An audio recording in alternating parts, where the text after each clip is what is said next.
What's up, everybody, and welcome to Dad Got Tech. What are we talking about today?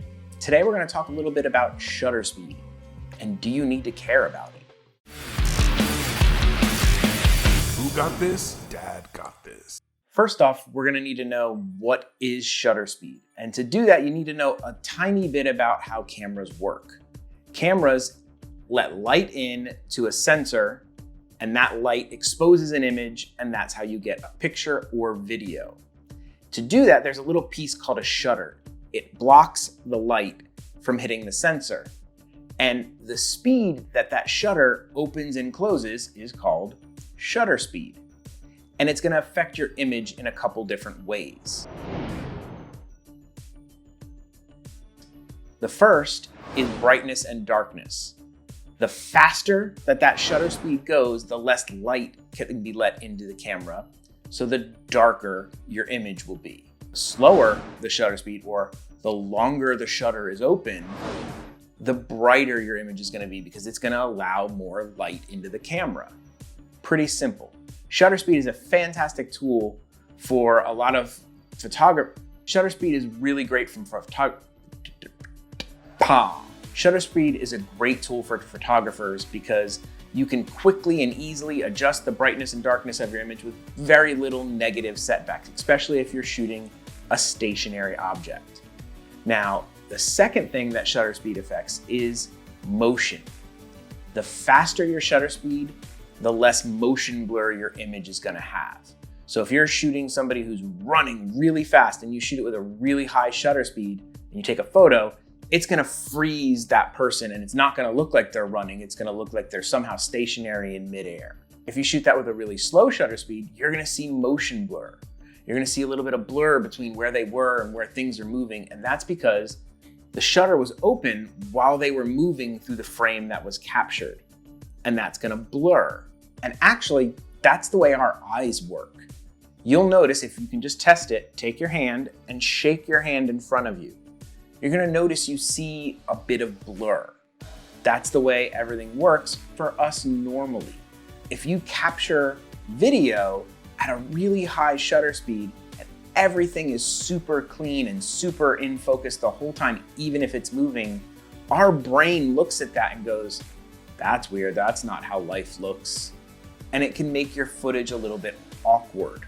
If you vlog on a phone, like I do a lot of times, then you don't have a lot of control over things like shutter speed and aperture unless you start digging into some apps and things like that, and it can get a little complicated. So most people just use the auto setting. And when a phone is in the auto setting, it will do some jacked up things with your shutter speed to be able to get a proper exposure.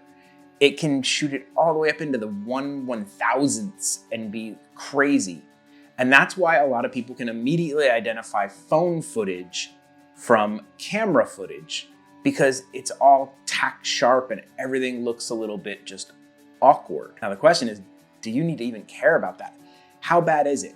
To do that, we're gonna go ahead and do some tests. I'm gonna do some tests here in the studio, the Dad Cave, and we're gonna do a little walking test. I'm gonna compare some footage between my Canon M6 Mark II, which is what we're filming on right now, set at the proper settings.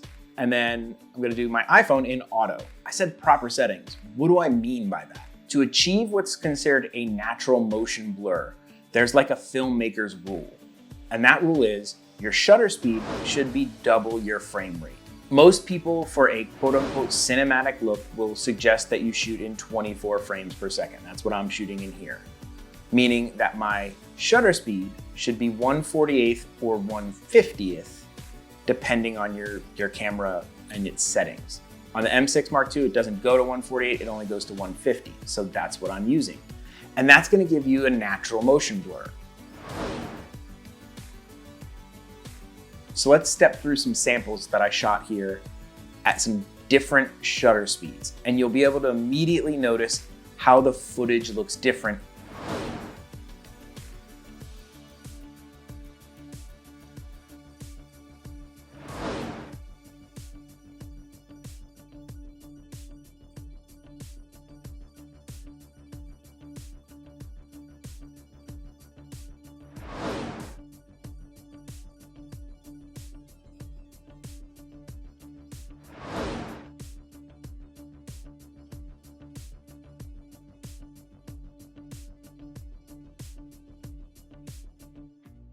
Okay. Did you notice the difference? It's a pretty marked difference, especially when I went to the crazy frame rate. The 1/15th, everything starts blurring. I look like I'm in the Matrix. The 1/500th, it's like ultra hyper documentary style, I guess. It's the best way I could express it, describe it, think it, use a word to put it in your brain. None of those are making any sense, but you get what I mean. I'd like to ask you guys a little bit of a favor. If you are enjoying Dad's tech videos and these little tech tips that I'm giving you, please go ahead and subscribe and hit the notification bell and give this video a thumbs up. It'll let me and YouTube know that you're enjoying the content, and I'll know to make more of this style content. The next step is we're gonna go ahead and take this outside. I've rigged up my tripod so that I can have my iPhone and my M6 right side by side for each other. And we can film the exact same footage at the exact same time in the same conditions outside. So you guys can see the difference between filming something on auto and filming something with the quote unquote correct settings. The 1/500th. Wasn't able to use an external mic due to the crazy setup, so sorry for the wind noise. The 1/500th. This is the camera using the appropriate frame rate and the correct shutter speed. That's an iPhone on complete auto. I have no control over anything. Frame rate, aperture, nothing. This is a Canon M6 Mark II. It is stopped down to 3.5, so the lowest aperture I can get, and it's using the correct frame rate because I'm using a filter. So I want to give you guys a little bit of a look, kind of like, what's it going to look like if I were to be vlogging around using auto versus using a correct settings. There's that. See some of the houses behind me. A wave. Hey, how's it going, guys? Nice to see you.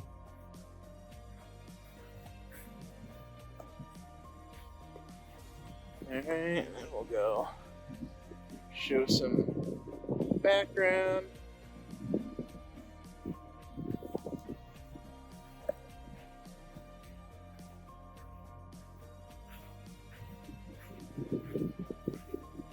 Let's go take a look at the footage. So some of the things you're gonna notice about that footage outside and the difference between the two cameras. On the Canon camera, because everything is locked in and there are no settings that are being changed by the camera, the environment changes the look of the image. So if I walked into something where the light was bright in my face, it got brighter. If I walked into the shade, it got darker.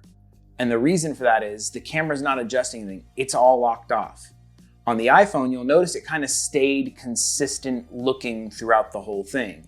And that's because the iPhone is constantly changing the frame rate and the ISO and a whole bunch of stuff to try and keep an evenly exposed image.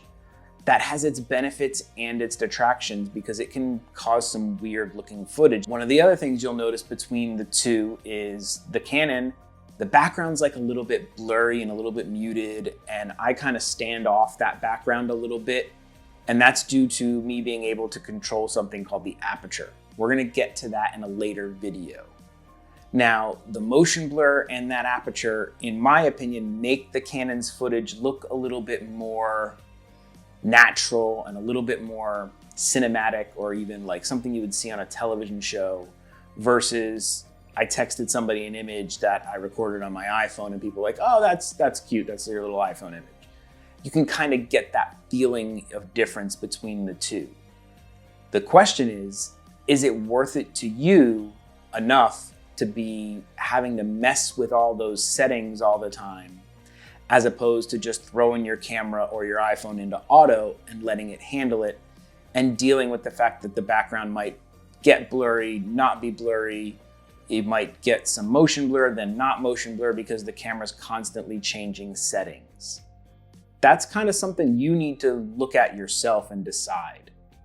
That's it. That's Dad's little primer on shutter speed here. We're gonna go into things like aperture and some more camera settings later in future videos. Even when Dad is giving you some basic camera information and some tech tips and going over some footage and doing silly things, and also not able to speak properly and having to do multiple takes, Dad still doesn't do outros, not even on this channel.